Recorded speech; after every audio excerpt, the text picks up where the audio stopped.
I don't know if you've ever sewn before, but you have to have darts for your breast. You have to have darts in the back of your skirt. You can't do this in sewing,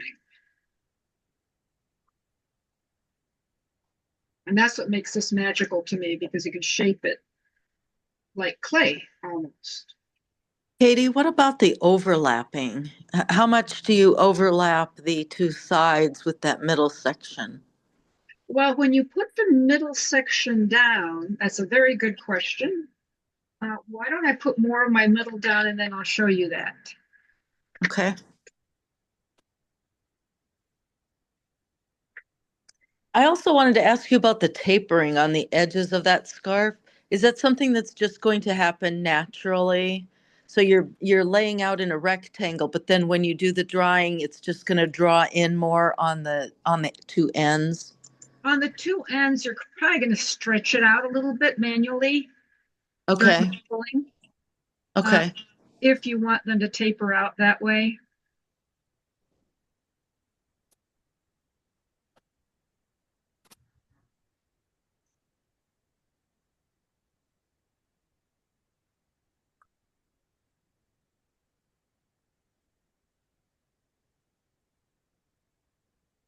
About how many inches wide do you think your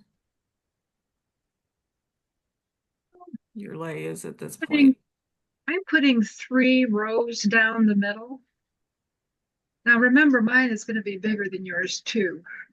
So you want a minimum, I'd say, of 2 rows down the middle, but 2 rows down the middle because you got another scarf on the other side of your table, and you have to have room between the two. So I would put the middle at just 2 rows. That gives you more room at the sides. Okay.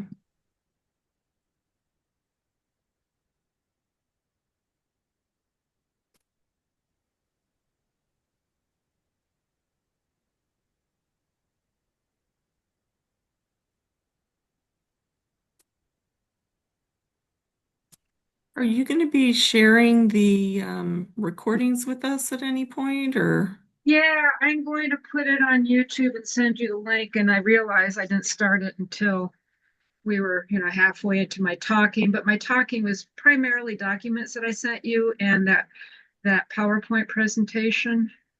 Um, so I think we'll be fine. But yeah, I'm going to clip it and then put it on YouTube and send you the link. But it might take a week or a month because I'm trying to prepare for travel. No worries. Thanks so much. You are very welcome. So for the person who asked about the overlapping, the middle to the sides, I just did a few layers up here up top to demonstrate this. Um, and I'm going to work from the middle with my wool to the one edge of going down this way. I'm going to turn this around, or I don't have enough room in my very tiny place here. And I turn it around and then continue on from this edge to the other side. Um, just something, a little trick that you can do when you have big pieces and you have to reach over, and you can't reach over the entire width or length for that matter. I got part of my middle done here. Now I'm going to put down my second color to start the edges. And when I pull out this wool,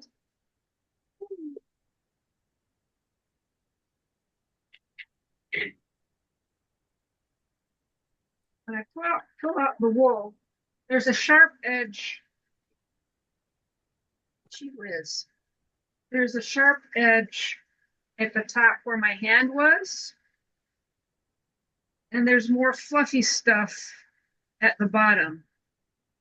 So it's this fluffy stuff that you want to put on the side, overlapping about half of the way, or maybe a third of the way into your middle. And this will give it an ombre effect.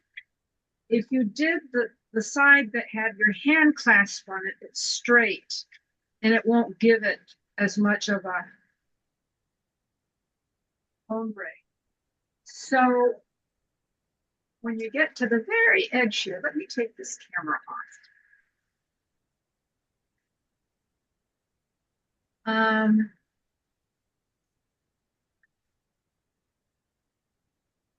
You have about a third of the tips into the middle, and then you start your second layer, your shingle, right to the edge of where that starts. So I'm going right to the edge of where the green ended. But the overlap here is about a third. So when I put down my second layer, again, the fluffy stuff goes against the color that you're trying to blend in. So now this blended in has two layers of purple here over the middle. And then when I continue on with the second shingle butts up right against the edge of this middle. So I'm using 3 colors of wool. So the next wool is going to be exactly the same thing. I'm going to use the fluffy ends to blend in there. And then I'm going to use the straight ends to butt up against the edge of the darker purple. And then I'll continue on with my second layer. I'm going to pretend this is my second layer. The fluffy ends are going to go in to the color adjacent to it. And so you can see that it creates more of a blended ombre type of effect. I'm going to take all of this off because this is actually going to be wider than I just showed you. Does that make sense? Yes, that was very helpful. Thank you. So the fluffy end absolutely has to go in. Yeah, the fluffy end, you want at the top of the silk that you're blending into. Because it's fluffy, so it's going to be more, gradual. It won't be like a straight line. Okay.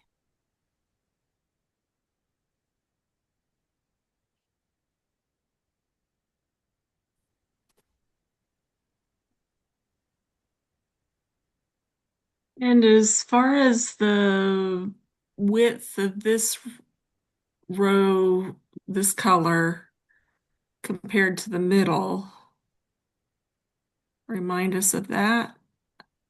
Yeah, you want the middle to be thinner than the sides because the sides, I was getting that out of the way so I could work. So the sides are going to shrink inwards towards the middle, right? Because when you lay wool down like this, it shrinks in that direction. So if you make them wider in the sides, they will not look as wide proportionally to the middle. And the middle will be shrinking like this upwards.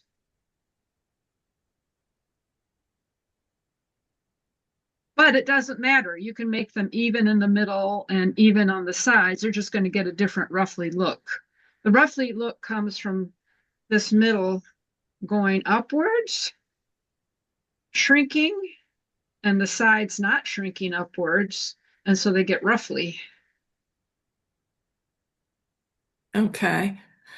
I like wider scarves. I guess that's why I'm asking. I don't want it to be too narrow. Yeah, then do the sides twice the width of the middle. You know, Okay. these, I was thinking a little bit about this morning. These, what I'm attempting to do, and hopefully I'm successful, is not necessarily teaching you how to make something, but teaching you techniques that you can then use later to do in a lot of ways. Like today, we're going to use tencel to replace silk on this scarf. It's teaching you how to put down tencel, how to use it instead of silk. At the same time of making a ruffly scarf, you'll make a ruffly scarf, and maybe the ruffle isn't wide enough for you next time you make it wider, or maybe it's too wide for you, so you make it narrower. It depends on your personal style. And while I'm speaking, I'm looking at this. This is really fun stuff to work with. I already wet it down like I showed you in the PowerPoint presentation, but you could easily, instead of the pencil, for example, you could easily cover it with this. Now, wouldn't that be pretty? Instead of the tencel, I think it would be pretty. Oops, there it is. So you could put that on top instead of the tencel, but you'd have to tack this down a little bit with wool. The tencel, you don't have to. But hopefully, with your first first scarf, use something like this on your first scarf. You can use it on your ruffly scarf if you wanted later on. So they're just primarily techniques as opposed to instructions on how to make something. Gotcha. Mhm. Actually, I think I might put this down on my scarf. I really like it. Instead of tencel, I think I'm going to.